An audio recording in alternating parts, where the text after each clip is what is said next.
नमस्कार दोस्तों, मेरे YouTube चैनल कहानियाँ में आपका स्वागत है। आप सभी को चैत्र नवरात्रि की हार्दिक शुभकामनाएं। आज मैं आपके लिए लेकर आई हूँ मुंशी प्रेमचंद जी की लिखी कहानी खूनी। यदि आपको यह कहानी पसंद आए तो इस चैनल को लाइक, सब्सक्राइब और अपने दोस्तों के साथ शेयर ज़रूर कीजिएगा। तो चलिए इस कहानी की शुरुआत करते हैं। माया अपने तिमंजिले मकान की छत पर खड़ी सड़क की ओर उत्सुक और चिंतित नेत्रों से देख रही थी। वह अब तक आए क्यों नहीं? कहाँ देर लगाई? इसी गाड़ी से तो आने को लिखा था। गाड़ी तो कब की आ गई। स्टेशन से मुसाफिर चले आ रहे हैं। इस वक्त और कोई तो गाड़ी भी नहीं आती। फिर क्या आज ना आएंगे? नहीं, झूठे वादे करने की तो उनकी आदत नहीं है। शायद असबाब उतरवाने में देर हो गई हो, या यार दोस्त स्टेशन ही पर बधाइयाँ देने पहुँच गए होंगे। उनसे फुर्सत मिलेगी तब तो घर की सुध आएगी। उनकी जगह मैं होती तो सीधी घर आती, मित्रों से कह देती आप लोग इस समय क्षमा करें, घर पर मिलिएगा। पर दोस्तों में उनकी तो जान बसती है। मिस्टर व्यास लखनऊ के एक जवान पर उदीयमान बैरिस्टरों में हैं। 3 महीने से वह एक राजनैतिक अभियोग की पैरवी करने के लिए सरकार की ओर से लाहौर गए हुए हैं। उन्होंने माया को लिखा था, विजय हो गई, 1 तारीख को मैं शाम की मेल से अवश्य पहुंचूंगा। आज वही शाम है। माया ने आज सारा दिन तैयारियों में काटा। सारा मकान धुलवाया, कमरों के सजावट के सामान साफ कराए, मोटर धुलवाई, नाना प्रकार के भोजन बनवाए। ये 3 महीने उसने तपस्या करके काटे थे। पर जिसके लिए सारी तैयारियां की उसका ही पता नहीं। उसकी छोटी बच्ची तिलोत्तमा आकर उसके पैरों से चिपट गई और बोली, अम्मा, बाबूजी कब आएंगे? माया ने उसे गोद में उठा लिया और सड़क की ओर ताकती हुई बोली, आते ही होंगे बेटी, गाड़ी तो कब की आ गई। तिलोत्तमा ने माता की गर्दन में बाहें डालकर कहा, मेरे लिए अच्छी अच्छी गुड़िया लाते होंगे। ओहो। माया ने कोई जवाब ना दिया। उसकी निराशा अब क्रोध का रूप धारण करती जाती थी। वह सोच रही थी, जिस तरह यह महाशय मुझे दिक कर रहे हैं उसी तरह मैं भी उन्हें दिक करूंगी। घंटे भर तो बोलूंगी ही नहीं। आकर स्टेशन पर बैठे हुए हैं, यहाँ तक आते पैर की मेहंदी छूटी जाती है। कुछ नहीं तो इन्हें मुझको जलाने में मज़ा आता है। इनकी यह पुरानी आदत है। अपने मन को क्या करूं? नहीं, इच्छा तो यही होती है कि जैसे वह मुझसे उदासीन रहते हैं वैसे ही मैं भी उनकी बात ना पूछूं। सहसा एक चौकीदार ने आकर कहा, बहू जी, लाहौर से तार आया है। माया भीतर ही भीतर जल उठी। ऐसा जान पड़ा जैसे किसी ने हृदय को कुचल दिया हो। फौरन विचार हुआ, इसके सिवा और क्या लिखा होगा कि इस गाड़ी से ना आ सकूंगा। तार दे देना कौन सा मुश्किल है। मैं भी क्यों ना तार दे दूं कि मैं 1 महीने के लिए मायके जा रही हूं। विरक्त भाव से चौकीदार की ओर देखकर माया ने कहा, तार ले जाकर कमरे में मेज पर रख दो। लेकिन फिर कुछ सोचकर उसने लिफाफा ले लिया और खोला ही था कि कागज हाथ से छूट कर गिर पड़ा। लिखा था, मिस्टर व्यास को किसी बदमाश ने 10 बजे रात को मार डाला। कई महीने गुजर गए पर खूनी का अब तक कहीं पता नहीं। खुफिया पुलिस के कई पुराने आदमी उसका सुराग लगाने के लिए नियुक्त हैं। खूनी का पता देने वाले को 20,000 रुपये का इनाम दिए जाने का विज्ञापन दिया जा चुका है, पर सारे प्रयास निष्फल हो रहे हैं। जिस होटल में मिस्टर व्यास ठहरे थे उसी में 1 महीने से माया ठहरी हुई है।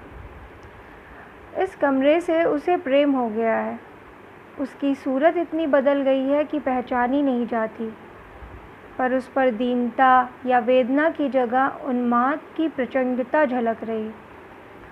उसकी मत आंखों में खून का प्यास है और प्रतिकार की ज्वाला। यही उसके जीवन का ध्येय और उसकी सबसे बड़ी अभिलाषा है। जिस पिशाच ने उसका सर्वनाश कर दिया, उसे अपने सामने तड़पते देखकर ही उसकी आंखें ठंडी होंगी। पुलिस साम दाम दंड भेद से काम ले रही है, किंतु माया ने अपने अभीष्ट की सिद्धि के लिए एक और ही साधना का आश्रय लिया है। मिस्टर व्यास को प्रेत विद्या का शौक था। उनकी सोहबत में माया को भी कुछ अभ्यास हो गया था। उस वक्त उसके लिए यह मनोरंजन का विषय था, पर अब यह उसका इष्ट हो गया था। वह नित्य प्रति तिलोत्तमा पर इसका अभ्यास करती थी। वह उस दिन का इंतजार कर रही थी जब वह अपने पति की आत्मा का आह्वान करके उससे घातक का सुराग लगा सकेगी। रात के 10 बज गए थे। माया ने कमरे में अंधेरा कर लिया था और तिलोत्तमा पर प्रयोग कर रही थी। सहसा उसके कमरे में किसी बुझते हुए दीपक के अंतिम आलोक के सदृश किसी वस्तु के अवतरित होने का आभास हुआ। माया ने पूछा, आप कौन हैं? तिलोत्तमा ने हंसकर कहा, क्या इतनी जल्दी भूल गई? मैं तुम्हारा मनमोहन हूँ। आप खूब आए। मैं आपसे आपके हत्यारे का नाम पूछना चाहती हूँ। उसका नाम है ईश्वर दास। कहाँ रहता है? शाहजहांपुर। माया ने मोहल्ले का नाम, मकान का नंबर, रूप, रंग सब कुछ विस्तार से पूछकर एक कागज़ पर नोट कर लिया। एक क्षण भर बाद तिलोत्तमा अंगड़ाई लेकर उठ बैठी। जब कमरे में फिर प्रकाश हुआ तो माया का मुखमंडल विजय के उल्लास से प्रदीप्त हो उठा था। उसी रात को माया शाहजहांपुर के लिए रवाना हो गई। माया की एक बहन शाहजहांपुर में रहती थी। ईश्वर दास का पता लगाने में कोई कठिनाई ना हुई। माया को भय था कि कहीं प्रेतात्मा की बतलाई हुई बातें मिथ्या ना हो। इसलिए जब उसे ईश्वर दास का घर मिला तो उसका हृदय आनंद मिश्रित भय से काँप उठा। कल्पना जगत की बात सम्मुख आ गई। अब उस कर्तव्य को पूरा करना पड़ेगा जो प्रत्यक्ष होकर और भी कठोर हो गया है। माया ने ईश्वर दास के घर के पास ही एक घर किराए पर ले लिया है। तिलोत्तमा अक्सर खेलती हुई ईश्वर दास के पास चली जाती है। ईश्वर दास अविवाहित है। तिलोत्तमा को देखता है तो गोद में उठा लेता है और खिलाने लगता है। खूनी के जितने लक्षण आत्मा ने बतलाए थे वे सब मौजूद हैं। वही पहनावा है, वही रंग रूप है, वही मुद्रा, वही बातचीत करने का ढंग। लेकिन माया को कभी कभी संदेह होने लगता है कि कहीं उसे भ्रम ना हो रहा हो।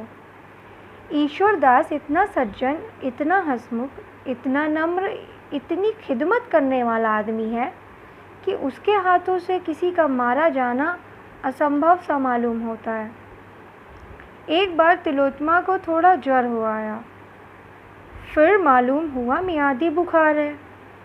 इन 10-12 दिनों में ईश्वर दास ने जितनी दौड़ धूप की उतनी शायद खुद बैरिस्टर साहब भी ना कर सकते। तिलोत्तमा रात को बहुत बेचैन हो जाती थी, हाथ पांव पटकती, बकझक करती। तब माया घबरा जाती कि कहीं बच्ची को सरसाम ना हो रहा हो।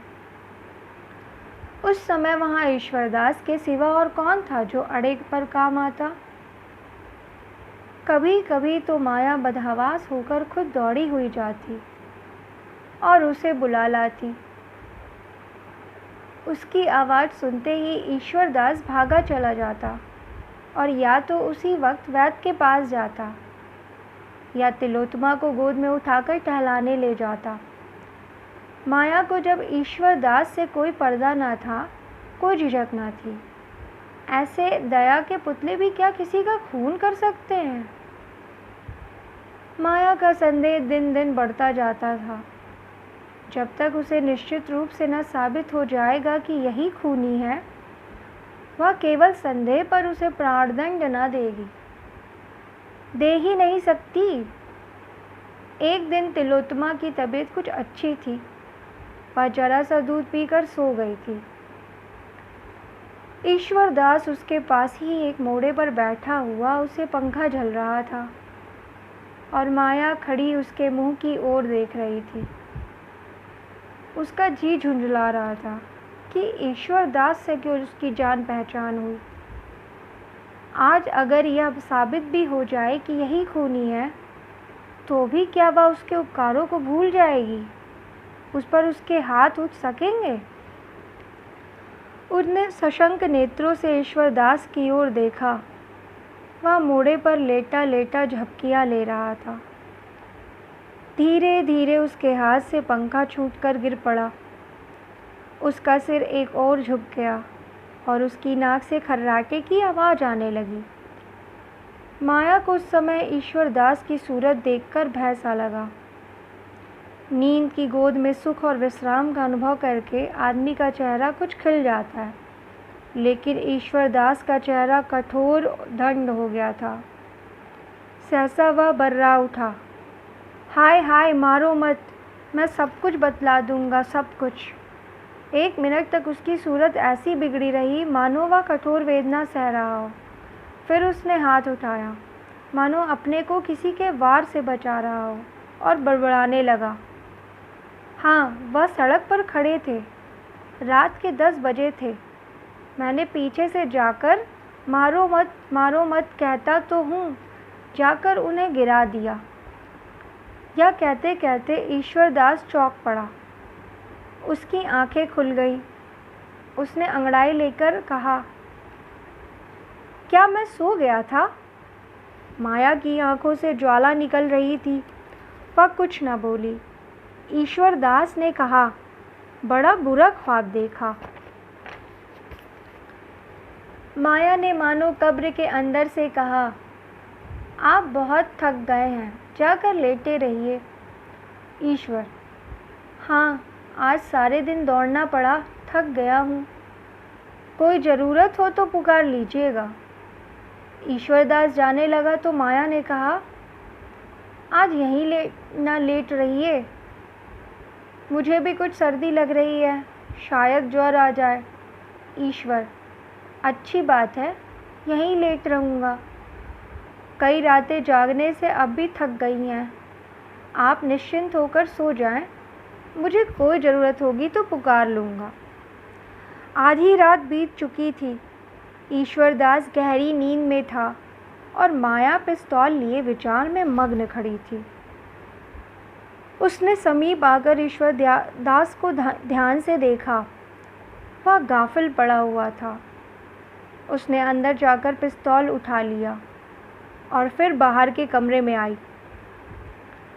वह ऐसा निशाना लगाना चाहती थी कि वार खाली ही ना जाए, पर उसकी सारी देह काँप रही थी। कमरे की हर चीज़ घूमती हुई मालूम होती थी, मानो सारा आसमान चक्कर खा रहा है। उसने एक कदम और आगे बढ़ाया। वहाँ उसके सिवा और कोई ना था। यह जानकर भी वह सशंक नेत्रों से इधर उधर देख रही थी, मानो दीवारों के भी आँखें हैं। सहसा उसे ऐसा जान पड़ा कि उसके पतिदेव सामने खड़े उसकी ओर तिरस्कार की आंखों से देख रहे हैं, जैसे कह रहे हो, अब क्या खड़ी काँप रही हो? इससे अच्छा और कौन मौका आएगा? माया ने ओठ को दांतों के नीचे दबा लिया और ईश्वरदास के सामने आकर खड़ी हो गई। मगर ईश्वरदास की आंखें खुल गई थीं। माया की आहट पाकर वह चौंका और सिर उठाकर देखा तो खून सर्द हो गया। माया पिस्तौल की नली उसकी तरफ किए उसे हिंसा भाव से देख रही है। वह चारपाई से उठकर खड़ा हो गया और घबराकर बोला, क्या है बहन, यह पिस्तौल क्यों? माया ने कठोर स्वर में कहा, तुमने मेरे पति का कत्ल किया है। ईश्वर दास का मुख पीला पड़ गया। बोला, मैंने? हाँ, तुम्ही ने लाहौर में मेरे पति को मारा जब वह एक मुकदमे की पैरवी करने लाहौर गए थे। क्या तुम इससे इनकार कर सकते हो? मेरे पति की आत्मा ने स्वयं तुम्हारा पता बताया है। तो तुम मिस्टर व्यास की पत्नी हो? हाँ, मैं ही उनकी अभागिनी पत्नी हूँ और तुम मेरा सुहाग लूटने वाले हो। तुमने मेरे ऊपर बड़े एहसान किए हैं, मैं उन्हें ना भूलूंगी, लेकिन एहसानों से मेरे दिल की आग नहीं बुझ सकती, या तुम्हारे खून से ही बुझेगी। ईश्वर दास एक क्षण तक शांत खड़ा रहा, फिर दीन भाव से देखकर, अगर आपका यही फैसला है तो लीजिए, या सिर हाजिर है। अगर मेरे खून से आपके दिल की आग बुझ जाए तो मैं स्वयं उसके आपके चरणों पर गिरा दूंगा। लेकिन जिस भांति आप मुझे मारना अपना धर्म समझ रही हैं, उसी तरह मैंने भी मिस्टर व्यास को मारना अपना धर्म समझा था। आपको मालूम है, वह एक सरकारी मुकदमे की पैरवी करने लाहौर गए हुए थे। वहाँ उन्होंने जिस तरह पुलिस को झूठी गवाहियाँ बनाने में मदद की, जिस निर्दयता से बेकस और बेबस युवकों का सर्वनाश किया, जिस कुटिलता से नीति और न्यास का गला घोटा, उसे देखकर मेरा दिल काबू से बाहर हो गया। मेरे सिर पर खून सवार हो गया। उस दिनों अदालत में तमाशा देखने वालों की भीड़ रहती थी। सभी अदालत में मिस्टर व्यास को गालियां देते जाते थे। मैं मुकदमे का रहस्य खूब जानता था, इसलिए मुझे गालियों से तस्कीन न हो सकती थी। मैं आपसे क्या कहूँ, मिस्टर व्यास जानबूझकर पुलिस के हाथों में कठपुतली बन गए। वह उन गरीबों को इजलास में जिस निर्दयता से डांटते थे, वह सुनकर मेरे हृदय में ज्वाला सी दहक उठती थी। आज कितनी माताएं अपने लालों के लिए खून के आंसू रो रही हैं, कितनी देवियां रंडापे की आग में जल रही हैं, केवल इसलिए कि मिस्टर व्यास ने पुलिस के हथकंडों को सच्चा साबित कर दिया। पुलिस कितनी ही बुराइयां करे, हम परवाह नहीं करते। इसके सिवा पुलिस से हम कोई आशा ही नहीं रखते। सरकार ने उस महकमे को खोला ही इसलिए है कि गरीबों को तंग करे, जिसे जरा भी सिर उठाकर चलते देखे कुचल दे। मगर वकीलों से हम न्याय की आशा रखते हैं, हम उनका आदर करते हैं, उन्हें अपने समाज का नेता समझते हैं। जब ऐसे आदमियों को हम पुलिस की तालों पर नाचते देखते हैं तो यही जी चाहता है कि ऐसे देशद्रोहियों का खून पी जाए। मैं मिस्टर व्यास का बड़ा भक्त था। एक बार मैं उनका व्याख्यान सुनकर दंग रह गया था, मगर जब मैंने उन्हें बेगुनाहों की गर्दन पर छुरी फेरते देखा तो मुझे उनसे घृणा हो गई। बेचारे गरीब मुलजिम रात भर उल्टे लटकाए जाते थे, केवल इसलिए कि जो अपराध उन्होंने कभी नहीं किया उसे स्वीकार कर ले। उनकी नाक में लाल मिर्च का धुआं डाला जाता था।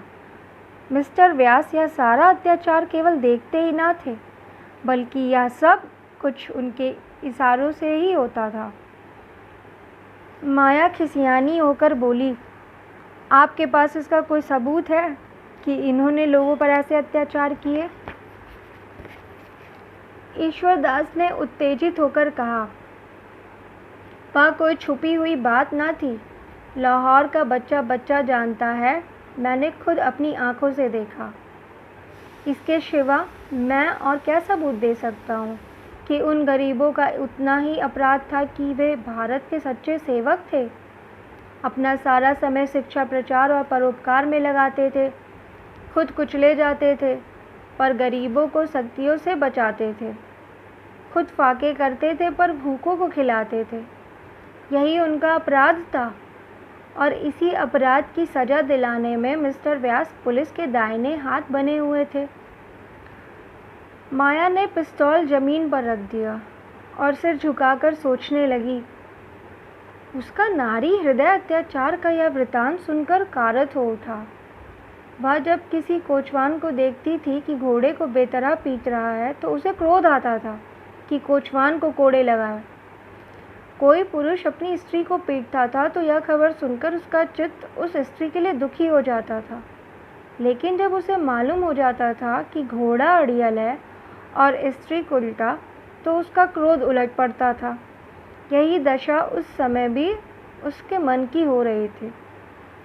ईश्वरदास ने फिर कहना शुरू किया, यह न समझिए कि मैं आपके पिस्तौल से डरकर मिस्टर व्यास पर झूठे आक्षेप कर रहा हूँ। मैंने कभी जीवन की परवाह नहीं की। मेरा कौन रोने वाला बैठा हुआ है जिसके लिए मौत से डरूं?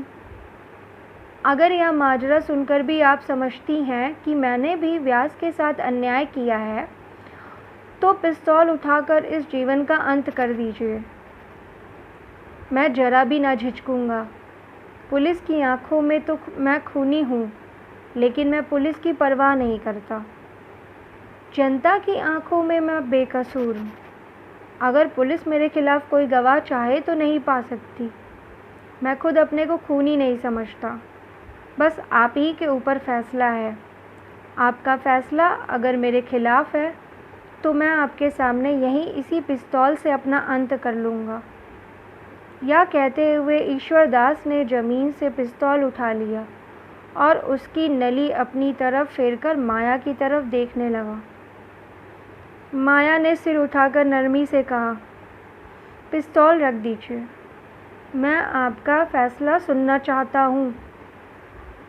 इसका फैसला ईश्वर करेंगे। मुझे अब आपसे कुछ नहीं कहना है। मैं उन्हें ऐसा ना समझती थी। आप मुझे उन घरों का पता बता दीजिए जो मेरे पति के हाथों बर्बाद हुए हैं। शायद मैं उनके अत्याचार का कुछ प्रायश्चित कर सकूं। तो दोस्तों, ये कहानी यहीं पर समाप्त होती है। यदि आपको यह कहानी पसंद आई हो तो इसे अपने दोस्तों के साथ सब्सक्राइब, लाइक और शेयर ज़रूर कीजिएगा। आप सभी का बहुत बहुत धन्यवाद।